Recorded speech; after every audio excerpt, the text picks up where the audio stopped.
All right, what is up, everybody? Welcome back to the show. I'm your host, Kassidy Warren, and I'm here with a very special guest. She is an author, a writer, a therapist. She's got an incredible story that I'm really excited to share with everybody. Mirella Stoyanova, also my cousin. So excited to have you here today. How you doing? So excited to be here. Thanks Good. for having me. Yeah, of course. So I wanted you to be on, and I'm glad that you asked to be on because I want to share the story that you have with everybody because I think it's important for anyone that's had or been involved in an adoption or had any therapy in their life, someone that's a writer that's accomplished things, that's kind of come out and found themselves throughout their life. And so I'm excited for you to share. So why don't you maybe just give us a little bit of your story and I'll just kind of let you take it away. Yeah. Well, I am a therapist. I'm a writer. I live locally, and I was adopted into Cass's family when I was 5 from Bulgaria. Let's see.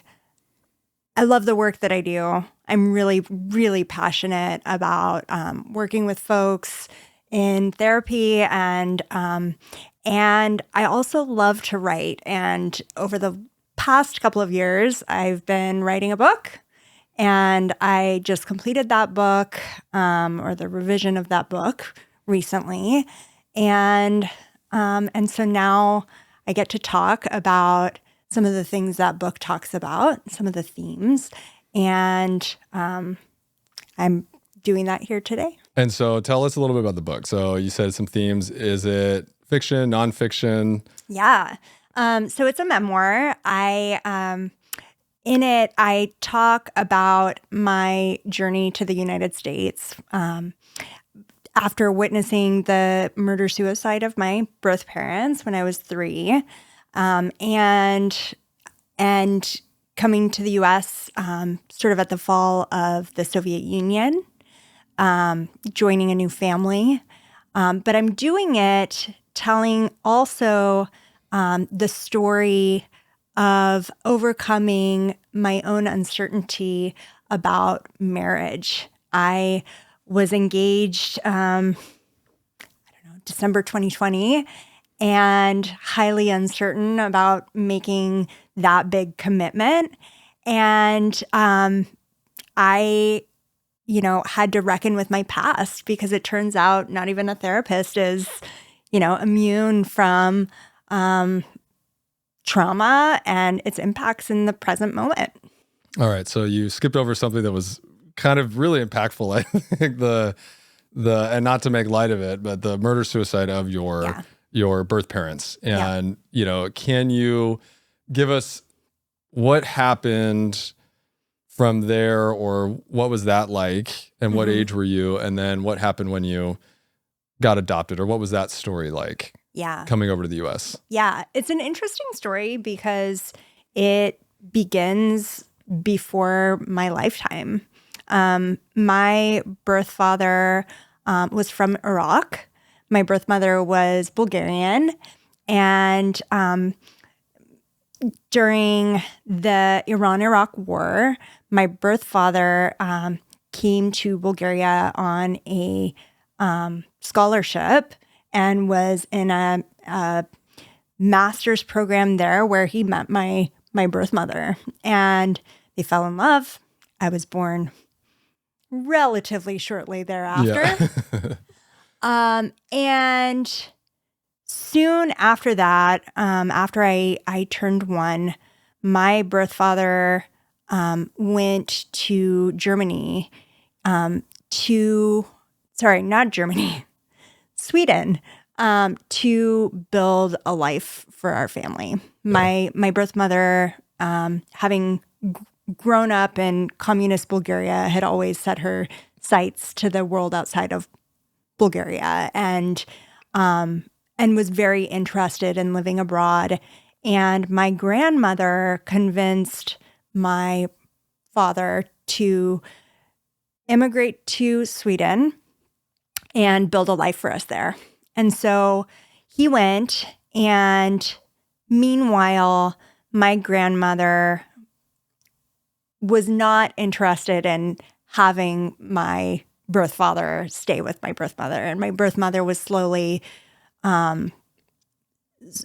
losing feelings for him. Mm-hmm. And While he was away in Sweden. Yeah. And he actually is very interesting because he comes from an aristocratic family and prominent family, like 7 generations of goldsmiths in the south of Iraq. And he went willingly, albeit under false pretenses, to Sweden, where he lived in a refugee camp and worked as a taxi cab driver. So he goes, and my mother is in Bulgaria, and soon after falls in love with another man. My grandmother convinces her to place an ad in the State Gazette, understanding that after 90 days, my birth mother could appeal for divorce, saying that he'd abandoned the family because he wouldn't see this ad. And she could make a case that he'd abandoned us. And this is Bulgarian law? This is Bulgarian law, yeah. This was, sort of Soviet, kind of the remnants of Soviet presence in Bulgaria, and you could place a notice in the Gazette. And if it was not answered within a certain amount of time, you could appeal and have a legal make a legal argument that is then upheld. And so your birth mom was wanting to get out, and your birth grandmother, her mother, was helping her, was like, I'm going to help you do this. She wanted nothing to do with my father by then. And she did, file the appeal for divorce, and it was granted. And my birth father came back into the country and learned that he'd been divorced by the person who he'd left the country for in the first place, and understandably was very livid. And I was 3 at that time. And, the rest is sort of that very dramatic and tragic ending of their lives, which I witnessed and still remember. And so once they died, my grandmother became my guardian. She was herself grieving and dying of cancer, and she had to figure out what was going to become of my future. And she ultimately chose the Warrens for me to join as a part of the family. My parents, at the time were looking for a girl to adopt. They had friends who were the parents of 3 boys as well, and I have 3 older brothers, and were trying for a girl and got pregnant with not one but twin boys. And so they decided they were gonna adopt, and they were gonna look for a girl and have me join their family that way. Yeah, and so you were 5 at the time when you were adopted? I was 5 when I was adopted. It took about a year before I was able to come to the United States, and then I did. But during that time, my grandmother led several families to believe that they could adopt me as well. She'd sort of in her heart decided on a family. And so then I left, and my birth father's family in Iraq, she didn't want me to go to them, understandably, because she didn't want that re-traumatization to happen with being in a family that resembled my birth father and not having processed what I'd been through. How does that feel now? How does it feel now? Well, that decision, And obviously you've been adopted and you've lived your whole life, but like just thinking back, I mean, I know you were 5 at the time, but like as an outside observer or as someone that has experienced everything that you have now, how does that feel? Or what do you think about that now, that decision? I think it's a complicated decision. I think they were doing the best that they could with what information they had at the time. And also, I think having worked in child welfare myself prior to becoming a therapist, that there were some,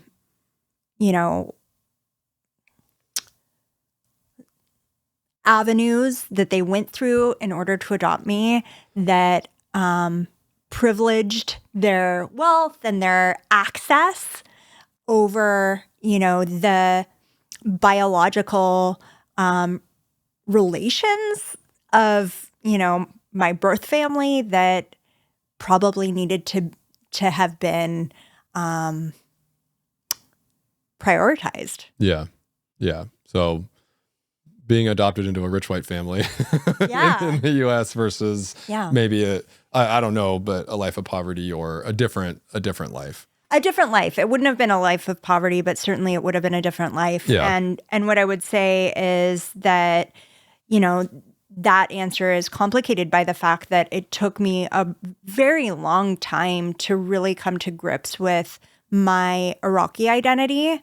I went through my own process of identity formation growing up in a white family and white community.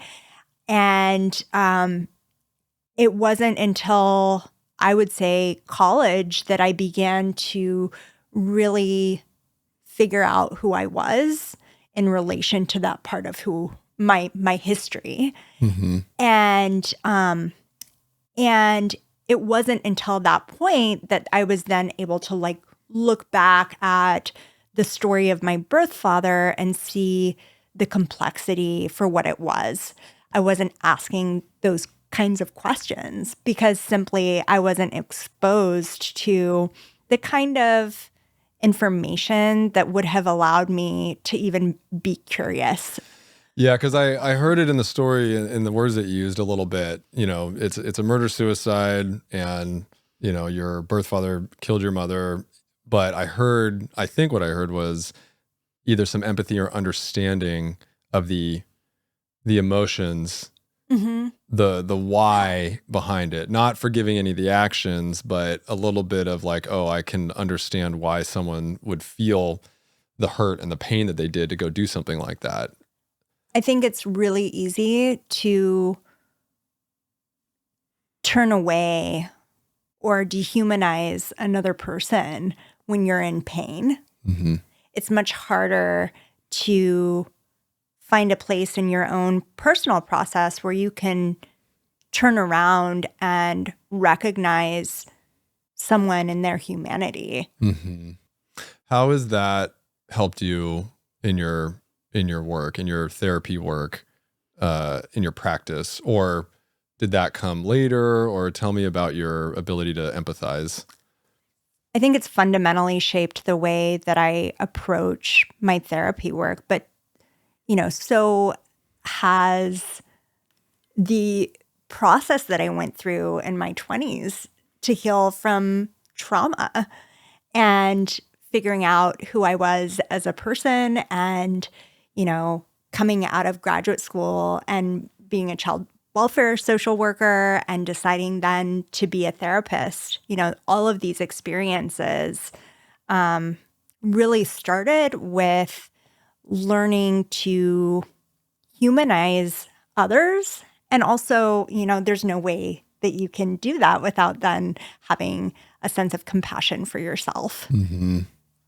Yeah, I've learned that quite recently. I would say it's been the last couple of years about how important it is to know yourself, appreciate yourself in a really authentic, true, compassionate, empathetic way. And actually, it was really through therapy that I got there. I talk about my business coaches, and they've really done a lot for me. And whenever people ask me who my coaches are, I always mention my therapist because she's been as much of an influence in my life of all this. I would say foundationally, the thing that's changed everything was my therapist, and specifically the type of work that we've done together. And so like there's all these business coaches, but it starts with working on yourself first and really reflecting and being honest and doing some work and getting uncomfortable, in my opinion, with the work that needs to be done to really identify and recognize things. So, yeah. I've been in therapy for most of my life. You know, I came to the US when I was 5. I started therapy shortly after. And then when I was in my 20s, I'd say like the real work of adult understanding of what that process entails really set in.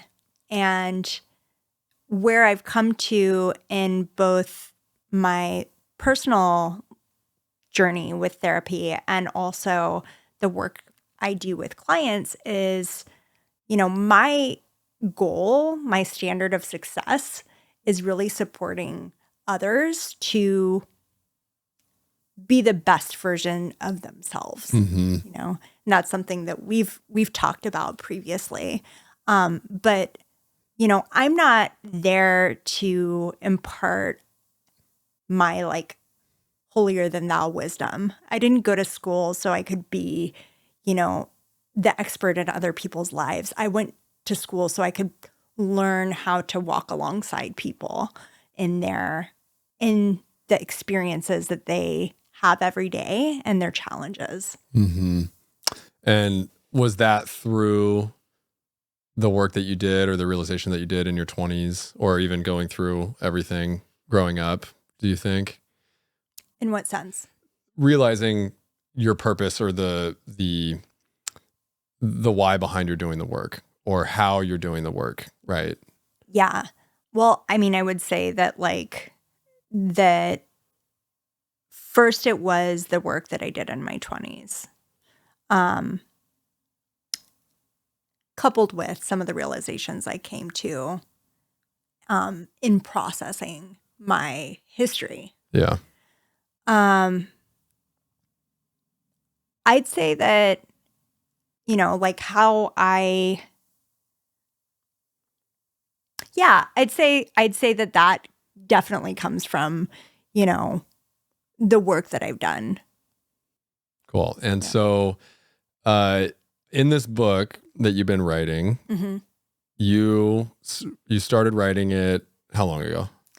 Yeah. So I sort of started, I knew I had a book on my hands that I was going to write. I didn't know what it was going to be. I didn't know if it was going to be fiction, nonfiction, what, in November 2021. And I spent about 6 months sort of slow drafting, you know, what later became early versions of the book, my manuscript that I have now.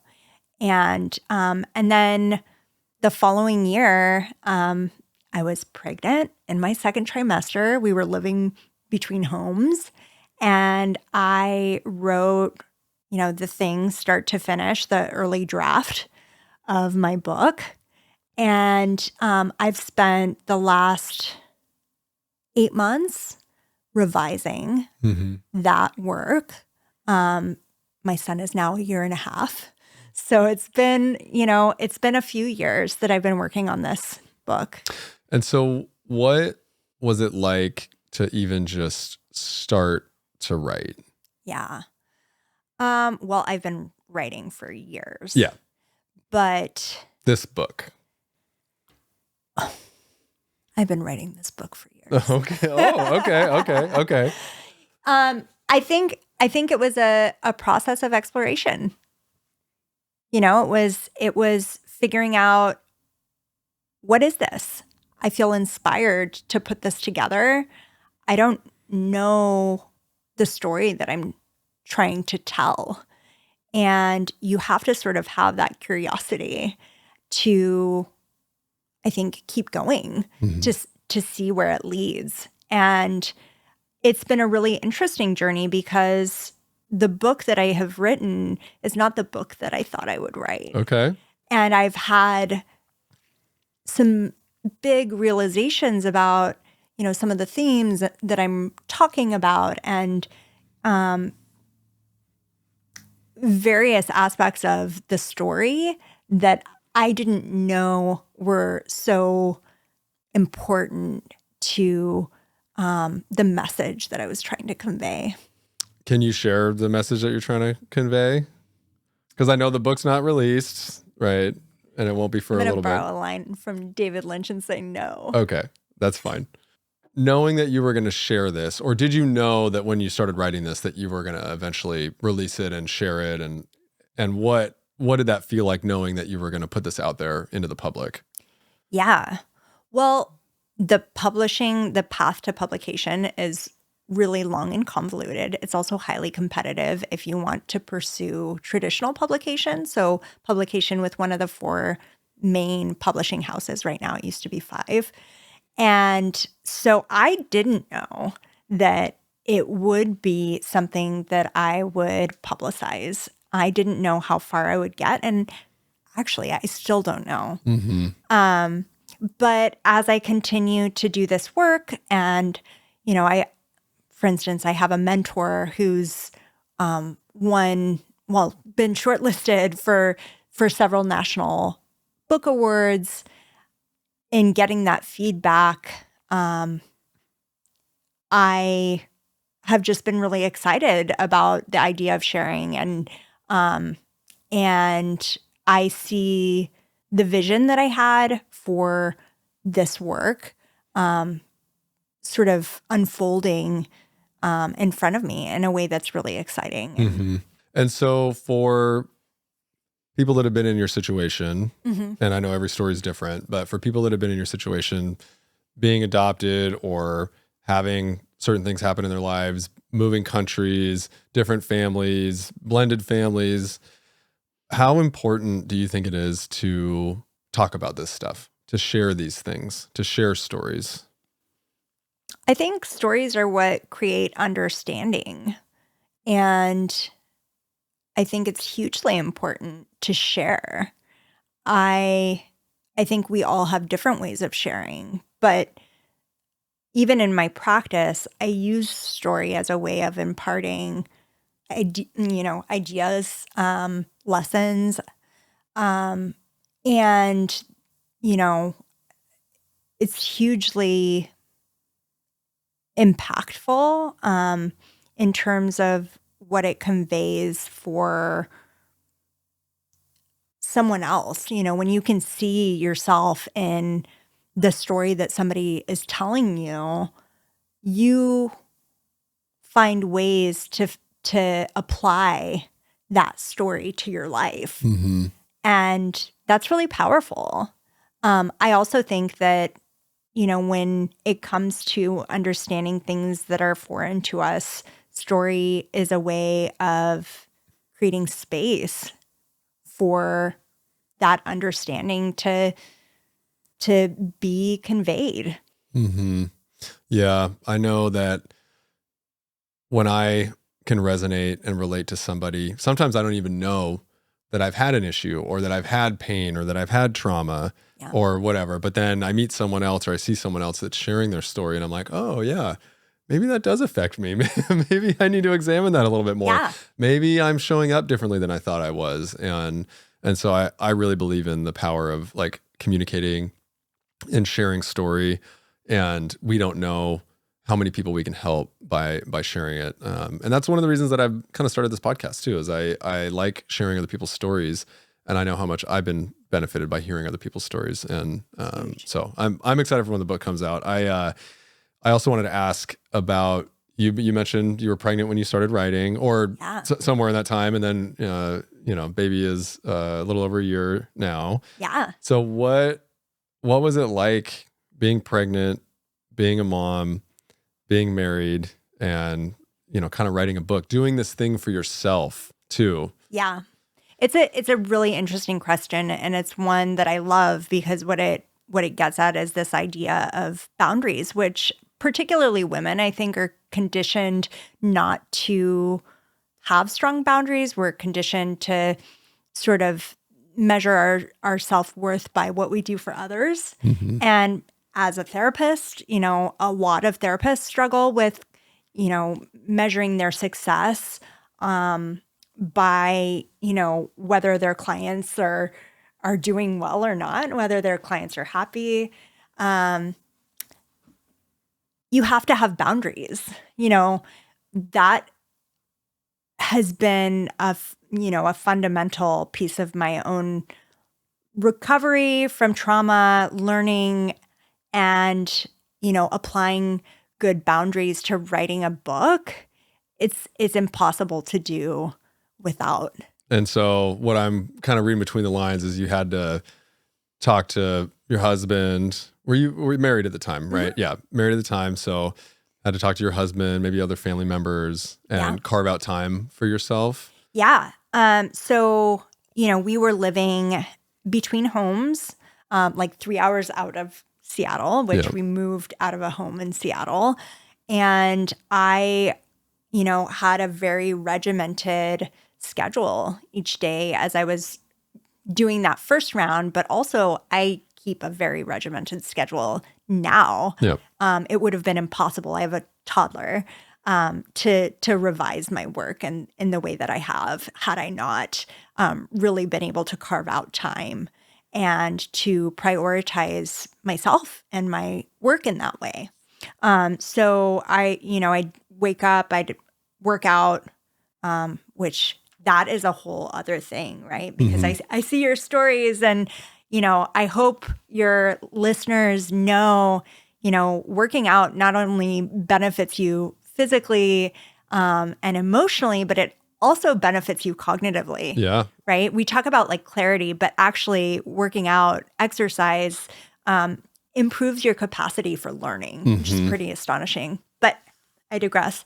So I'd work out and then I'd, get in and I'd be writing for a few hours. I'd be working even before I saw clients. And then I'd see my clients and, there'd be some days where I'd go back to writing. And then there'd be some days where, I'd pick up and, go get dinner with my husband and go about the rest of my night. And now I have to be really regimented. Every minute, every second of my day is accounted for because I don't have time. I have a child. And so I wake up, I've been awake this morning since, 4:30. I wake up very early.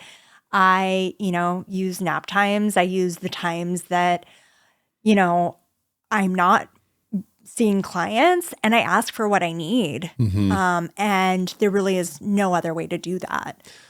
Yeah, I think everything that you just said is really, really important for everybody to hear. And actually today and this weekend and recently I've been experiencing the effects of me not setting boundaries effectively or carving out time effectively. And I've read the book, The Artist's Way. I don't know if you've read it, but essentially it's saying that we are all creatives. We are all artists. And our art is just different. Like, so yours is writing and maybe some other things in your life. But it implores us to carve out time to be creative and do that. And there's a bunch of different ways to do that. But I think a lot of times creatives or artists or people that are doing podcasts or creating content or showing up for work or whatever it is, they're not carving out time and they think that they have to be inspired in the moment to start creating. But really half of the battle, 90% of the battle is sitting down and doing the work. Inspiration is not a result, or it's not a prerequisite for sitting down and doing the work. It's a byproduct. That's right. Of sitting down and doing the work. And I don't think enough people realize that. Same thing with motivation, right? You need to be able to prioritize what's important to you. And from that, you reap the benefit of, more direction in whatever it is you're trying to do, more awareness of yourself and your goals. That's right. Yeah. I mean, what if you have a moment of inspiration, like go use it. Yeah. Like go write it down, go carve off from whatever you're doing if you need to go use that moment of inspiration. But really, the real work, the real creativity happens when you're sitting down and you're doing the work and you carve out the time and you create space for yourself. Totally. Right? You go on walks in the woods, you have meditation time, you set boundaries with the people in your life. I like to say you need to renegotiate your social contracts with people, because up to this point in a lot of people's lives, all their relationships are based on the current social contracts that they have, which is your time commitments, your agreements, your meetings, your how you show up for people, how you don't show up for people. That's your social contract that you've established with people. And when you then go start to do something for yourself that's different, you need to then renegotiate that social contract, meaning setting boundaries, saying, I'm going to spend 2-3 hours a day at these times. More communication needs to happen, commitment to what you've agreed on now too. When you come and say, hey, I'm going to be spending 2 to 3 hours a day, morning, noon, and night to write this book. I need you to take care of the baby. But then if you're not showing up and writing that book, or not even sitting down at the desk with a pen, that's not cool for the other person either. And so these contracts that you renegotiate, you need to live up to the commitments on both ends. So, but a lot of people just think that they just get inspiration and it just happens, but that's not the way that it happens. I like to think of it as, boundaries. So whether you have boundaries with others that you're negotiating or with yourself, with my clients, I call it emotional hygiene, like your boundaries with yourself or like your emotional hygiene. Any kind of boundary determines is an expression or a reflection of what is it that I need to sustain myself in any given relationship. And that changes with the particular relationship. So, when I have a boundary with someone in my family, for instance, I'm deciding, based on that person, what is it that I need to sustain myself in this relationship? When I decide a boundary for myself, I'm looking at the relationship I have with myself, which is why identity is so important, because if you don't know who you are, how are you going to know where you end and where others begin? Mm-hmm. Yeah. So when it comes to the things that I need, I have to know who I am and I have to accept who I am, right? Otherwise, when I go to say, I have to spend an hour and 15 minutes drying my hair because the hair, right? Yeah. I don't feel bad, or I don't compromise on the standard that I have for myself of what I need. It isn't just a standard, it's a need, right? If I am more invested in keeping the people around me happy, I am not going to prioritize what I need. Yeah. Right?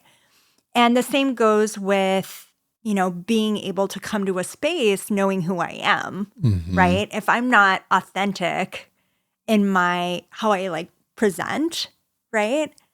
If I'm not present, I can't be vulnerable. I can't know what I need.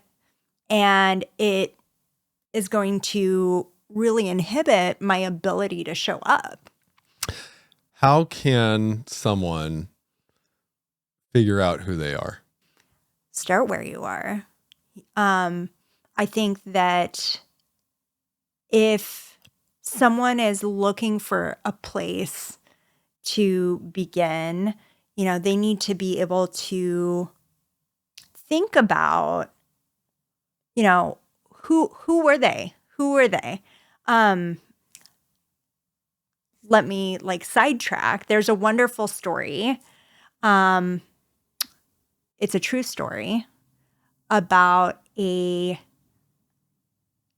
monastery in Thailand. And this monastery, maybe you know about this. It's a gold statue of Buddha. It's 9 feet tall, 9 feet, 8 inches, something. I don't know. But it's gold. It weighs like 5.5 tons, and it's worth $250 million, and it's gold. And back in the 18th century, the Burmese army was invading Thailand. And the monks at this monastery, in order to preserve and make sure that this statue was not, taken, covered it up with clay that was inlaid with bits of glass and beads to sort of obscure the fact that it was made of gold. And I think it was like 1957 or something. There was a group of monks who were restoring this monastery that had been ransacked. I mean, all of the monks that were there had been killed by the invading army. Oh, so they came in and it came true. Yes. Okay. And there was a monk who noticed a glow from a crack, and basically took a hammer and a chisel to the statue and realized it was it was made of gold, entirely solid gold. And so I love that story because what it talks about is, when we look at ourselves, our impact, our who we are in society, that clay represents the conditioning, right? It represents, the messages we receive in our family, who we're told to be, what we're told to have, what we're told to do in order to, have belonging, all of the things in our lives that we want and need. And the truth is, right, that we are all, when we heal or when we work on becoming the best versions of ourselves, like those versions of ourselves already exist. And so when you ask, like, how does someone figure out who they are? Well, the answer is kind of like embedded in that question, right? Like that person is who they are, right? And it's less about becoming someone different or, constructing an identity, and more about remembering and realizing that the truest version of yourself, right, is also the best version of yourself. It's the one that already exists. That's right. I love that. And so what you're saying is, because I've been reflecting on this a lot the past few years about the stories that we've been told about who we are, and especially those as we've grown up, gone through childhood and all that. And I've always been told, oh, you're smart, right? And I've always been able to get good grades and engineer, and I'm good with numbers and all that stuff. And how much of that is reality and how much of that is the story that I've been told? How much of it do I really enjoy versus how much of it has just been part of my story, right? And there is a story where we moved from Washington down to California, and that was sort of a traumatic time for me as a kid. Now looking back, being kind of torn out of my environment and brought down into a new environment. And I resolved at that time to be like the best kid I could ever be, right? Which meant getting really great grades, never getting in trouble, all that. And so then from that second grade Kassidy on, how much of that stayed with me into my career and the work that I've done, and how much of smart, good grade, good behaving Kassidy has lived on because of that moment, because I didn't want to have this pain or trauma of being pulled out of my environment again, or upsetting people again, or whatever that is, right? And so so when people want to uncover the gold that's underneath them, are there questions? Are there people? Are there, like, how can I find those things out about me? How can I rediscover, re-remember the things that I believe and love about myself? It was interesting as you were talking about the story, right? The irony, what I was going to say is, we are told, right, that answer exists outside of us, right? You were told through what you sort of took away, right, from society, what being good meant. You had an idea, And the irony is that we think we know, Mm-hmm. and yet we're looking outside of ourselves. And so what I would say is, when it comes to a starting point, you have to get really good at listening. You have to start, paying attention to what are the recurrent themes, in your life? What are the things that keep coming up that that maybe you're not paying as close attention to? An example, long before I decided to become a therapist, had a series of supervisors in the, jobs that I was working out of graduate school tell me, but we're not doing therapy here.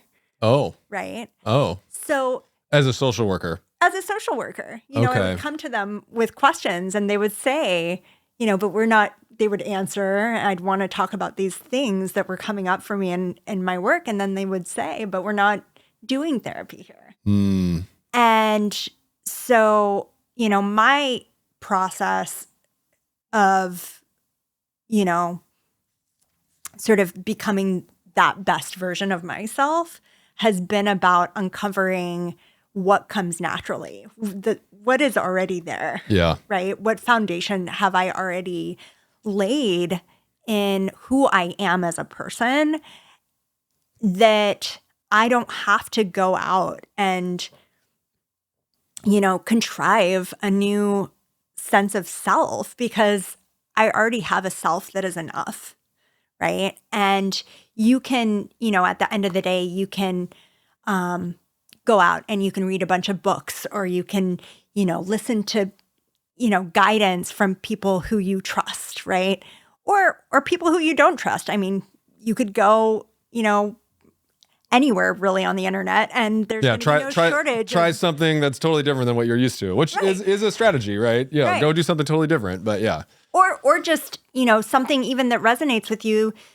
But honestly, one of the hardest things that I think folks have trouble doing is slowing down enough to recognize that they already have these answers within them. And there's a wonderful quote that says something to the effect of, advice is what somebody tells you that you already know but don't want to hear. Yeah. Even therapy, when we go to therapy, ideally you want a therapist who's reflecting back to you truths about yourself. Yep. Right? You may not want to hear that. Mm-hmm. It's uncomfortable, right? Growth is uncomfortable. It asks a lot of us. And so does recognizing that we might already have the best answers that we need. Yeah. What I've found is usually the voice in your head is, and the ease or the stress on your heart or wherever you're feeling that pain and that tension or whatever it might be is already telling you the direction that you need to go. And so kind of what you're saying is pay more attention to yourself, look more at yourself, listen more to yourself. And something that really resonated with me, especially for like entrepreneurs and business owners, and I think anyone that's busy in their life, is my therapist told me over and over again, like, you need to just like not do anything. For like 6 months, she just kept telling me, you just need to not do anything. And it took like 6 months to be like, oh, you mean like, don't do anything. Like, just stop. And so I didn't quite get to that point, but the other piece was only do things that you enjoy. Only do things that you enjoy. Only do things that bring you joy, right? And so even if you just go on that journey of stopping things, subtracting from your life, only doing things that bring you joy, because what that forced me to do, and what I think you're talking about, is I had to think about and feel what brought me joy, right? And so to say, oh, I'm only going to do things that bring me joy meant that I actually had to pay attention to how I was feeling about things. Because even through this journey that I've been on of, real estate and entrepreneurship, you think that you're doing the right thing because of what you've heard, what you've experienced, the money that you're trying to make, the impact that and like the pattern that you think you've found. and the business that you've built. And it's this like train that doesn't want to stop. But when you actually stop and start to think about, especially as you've gone through certain phases, but when you stop and start to think about what do you truly enjoy, that for me is what really opened it up, is like, oh, what do I enjoy? And I'm on that continual, like, what do I enjoy? What don't I like about this? And so really listening to myself. So I wanted to ask and kind of bring it back to your journey, because you described your situation with your parents, your birth parents. Mm-hmm. And as we're talking about sort of reflecting on everything that happened in your life, how did you come to learn all of that about your birth parents and what the situation was? Because you got adopted at 5, you came over to the US. I don't think I remember you going back to Bulgaria or Iraq or, I went back when I was 10. When you were to 10. Bulgaria. And then I went back a second time when I was 20, and I haven't been back since. I would love to go. Yeah. Well, you're only 21, so no. Yeah, right. I learned bits and pieces throughout my upbringing, and then I'd been studying Arabic. I actually studied Arabic in college, in part because I wanted to learn more about my history. And through that experience, was able to recast my understanding of my birth father, and I think develop some curiosity about his story and who he was. And so when I went back, I had just finished studying abroad in Morocco. I was doing my 3rd year of Arabic. And I flew. First, I crossed the Strait of Gibraltar by boat. Cool. With my like 2 months worth of suitcases, And then I flew to Bulgaria, and at that time asked a lot of, hard questions and learned, I think, more about the intentions surrounding my adoption. So you went back and you had somehow found members of your family. No, I went back, and I was in Bulgaria with the woman who orchestrated my adoption. Oh, so you found... She worked with my grandmother, and I was staying with her. And then she had connections to some of the people who my birth mother grew up with, her best friend, who I met in the hotel lobby of the Sheraton, which is where my birth mother worked before she died. Wow. And while we were there, I knew a lot about my birth mother because I was obsessed with her growing up. Yeah. We had been very close in my infancy, and I hadn't had really an opportunity to grieve her death, even coming to a new family. I really wanted to know about my birth father. And so I asked a lot of questions about him. And it was really interesting because I came back.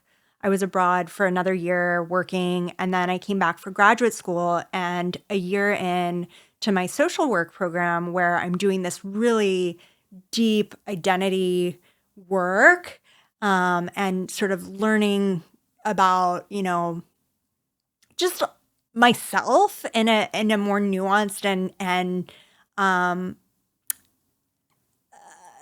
more developed way.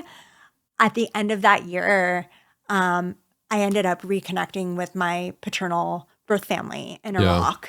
And, my sense of being surrounded by, people with whom I shared genetic resemblance, heritage, went from 0 to like 100 overnight because it turned out my paternal grandfather was from the old generation of, Middle Eastern living, and he had 2 wives at the same time. Mm. My grandmother was the first wife, and I have like 50 first cousins on that side of that family. So it was just, it was a real shift for me. Yeah. So what was that like, seeing yourself in others? Yeah, reflected on others. I mean, it was wild. I remember, a few weeks after we reconnected, which I found them over Facebook, and that's an entirely different story that I'll have to tell you sometime. Yeah. I remember saying, I don't think the novelty of this is gonna wear off anytime soon. Of feeling, yeah. And I'm curious, did you feel the family? Was it a different feeling other than just seeing you being reflected back, or? Yeah, I think like fundamental to at least my adoptee experience is a sense of feeling like an outsider. And particularly because I'm mixed, I'm half Iraqi, half Bulgarian. I feel simultaneously a sense of belonging and a sense of being an outsider in a lot of different places, right? And so with that family, they were so warm and so welcoming. They really embraced me. And it was very clear very early on that there were differences there that needed to be honored and appreciated. And it didn't at all detract from the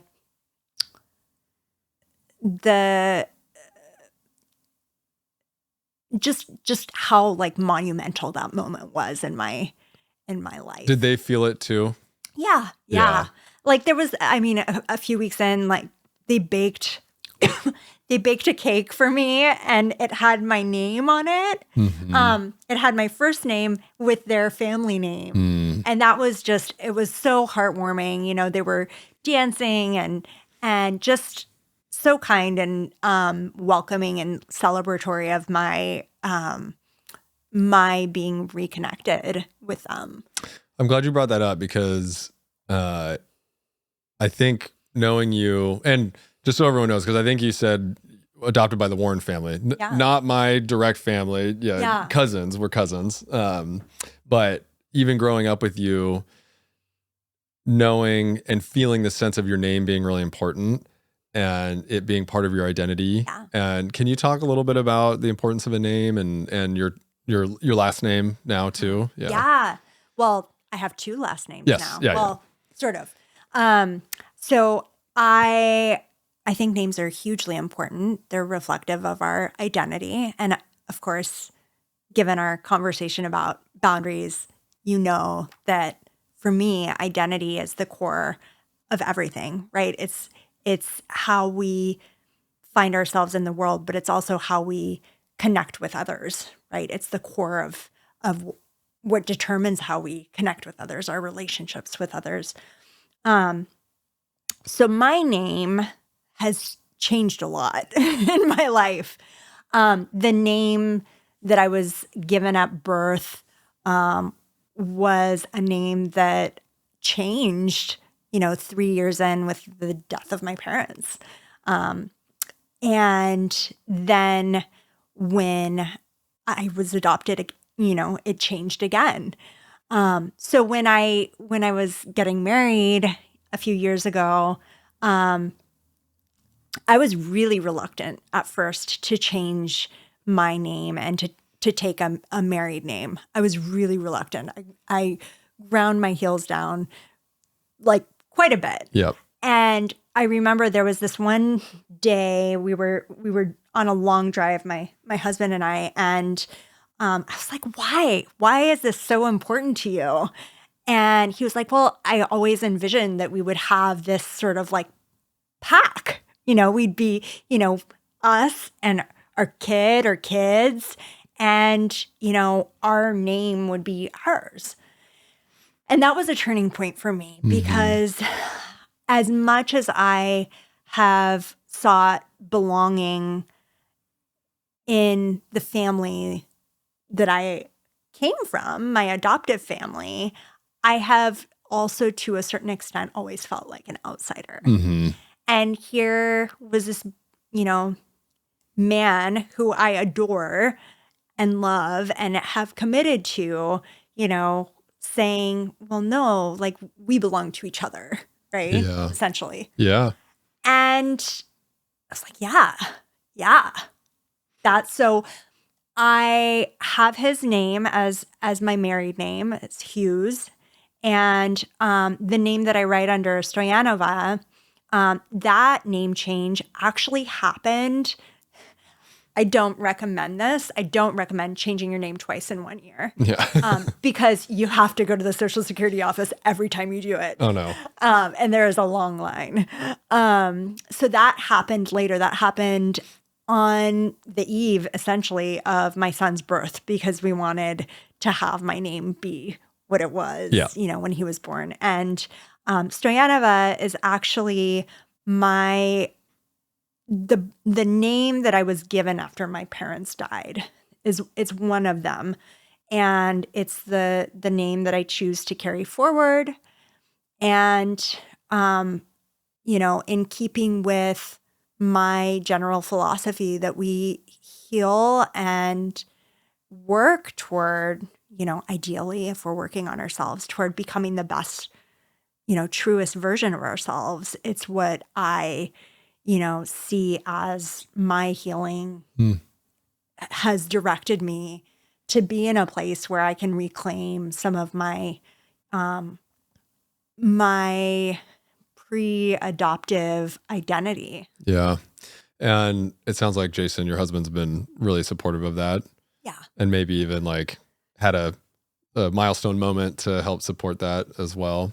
With being a unit, like being a partnership and together, not anything else outside of you two and now you three.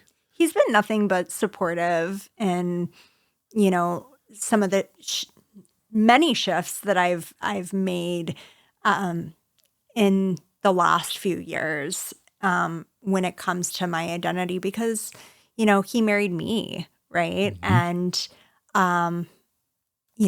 I am growing into being more myself. And that is something that only benefits our relationship. Yeah. Yeah. And when you mentioned the book in the beginning, you did, I forget the words that you used, but you mentioned that this book is something about hesitant to get married. Was that it? I was uncertain about making that commitment. Yeah. And I guess to answer your earlier question about like if there's one takeaway, it would be that, life is inherently uncertain. Relationships are inherently uncertain. They require us to be vulnerable. And vulnerability is really hard for someone who hasn't had a choice in whether or not they have been vulnerable. I have a history of being vulnerable and not having control. And so to come to a place in my life where I have control and choice over my own vulnerability, that's a big step. It's a big step in my journey. And it was a big step in choosing to get married. It was a big step in choosing to write a book. It was a big step in choosing to pursue publication of that book. Yeah. Can you tell me about your choice to pursue? Because why would someone want to put this out? Why would someone want to publish versus what is the decision in your mind as you searching for yourself and thinking about your story and everything that you shared today? Why now, or why pursue publication with how difficult it is? Yeah. Well, above all, I want readers to know what is possible. I don't know about you, but when I read someone else's story or anything really, I do it in order to know what's possible. When I read, I am reading not just someone else's, whatever they've put on a page, but I'm connecting to it according to the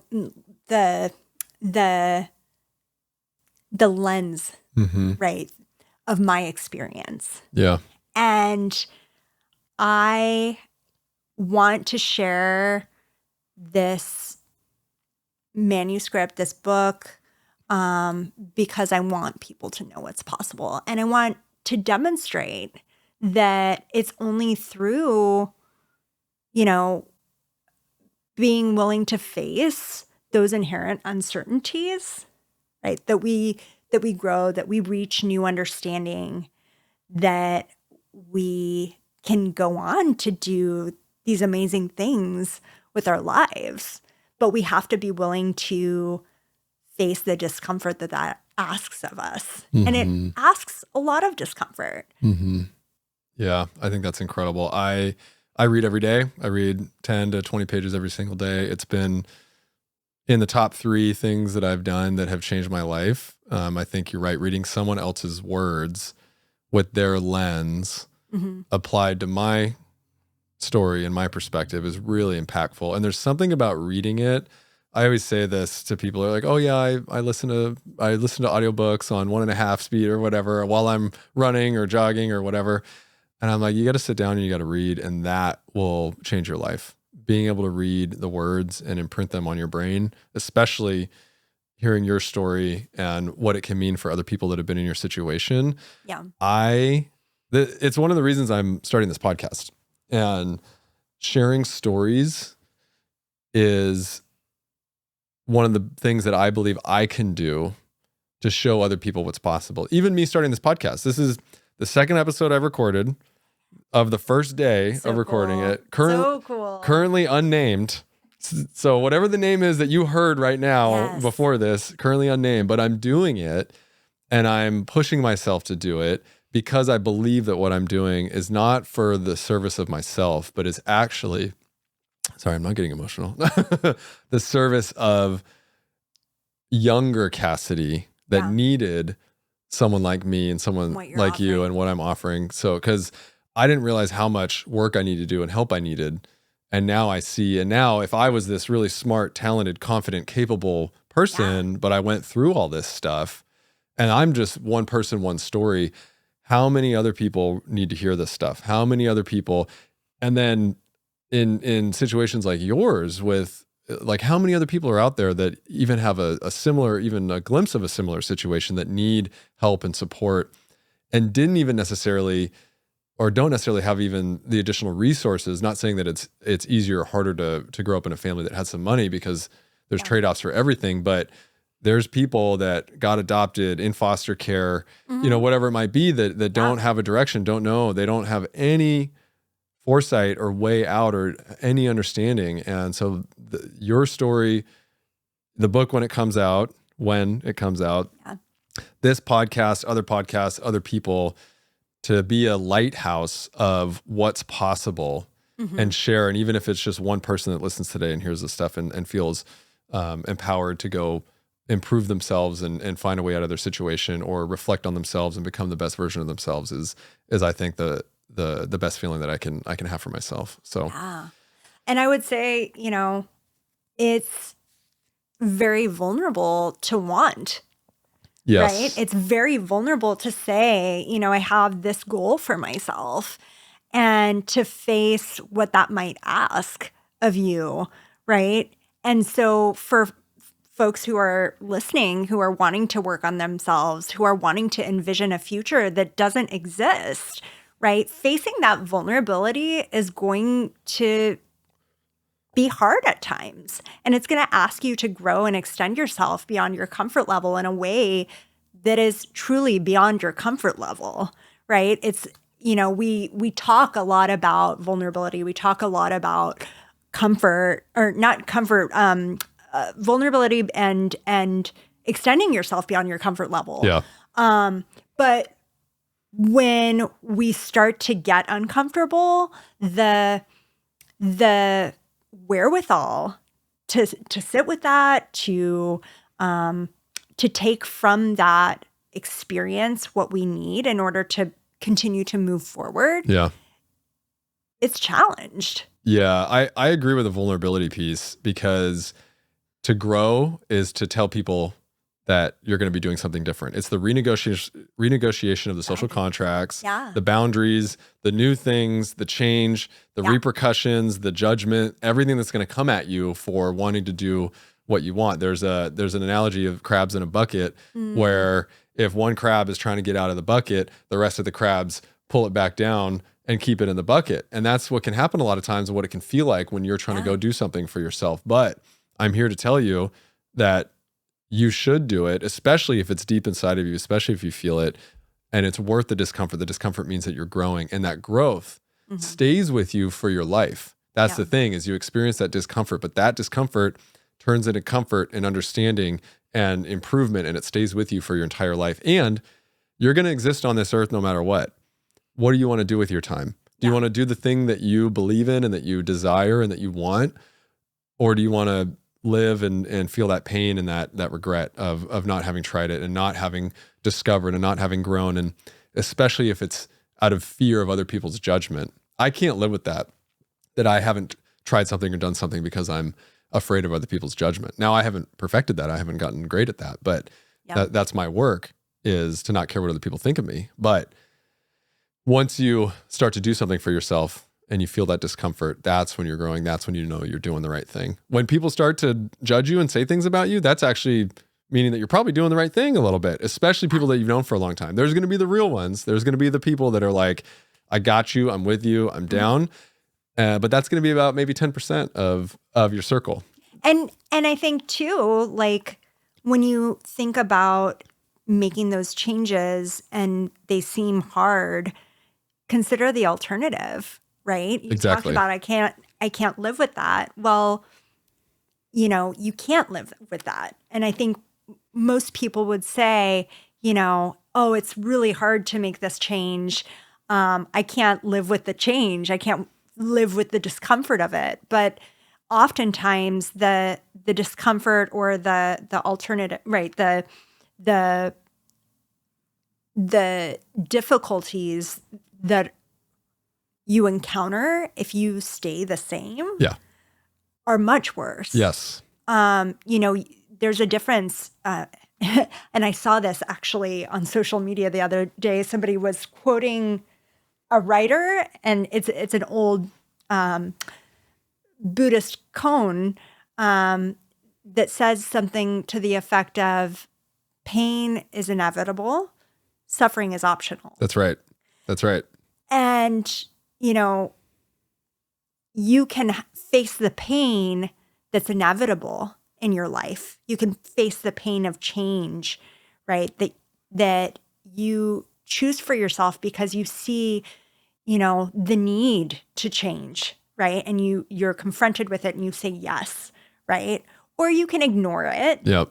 And ignoring it might give you a momentary sense of comfort, but in the long run, it's going to create more suffering. That's right. The suffering is the indecision, especially for me. The suffering is the knowing but not doing. The knowing something needs to change, but being stuck in not doing or not making the decision to move forward or whatever that might be. Or the suffering comes from being in a situation that you didn't decide that you wanted for yourself, right? Even though your decisions probably got you there, but the suffering is because you don't want to be there, and maybe you didn't actively decide to be there. And so that's suffering.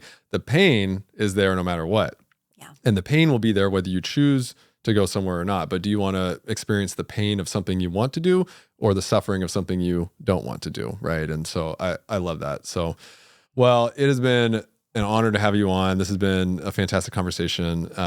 Where can people get a hold of you or follow you? How do you want them to reach out? Well, I am on Instagram. I'm on Blue Sky right now. And I also have a website that folks can look at. It's all Mirella Stoyanova. So Mirella Stoyanova. The handle is that. The website is that.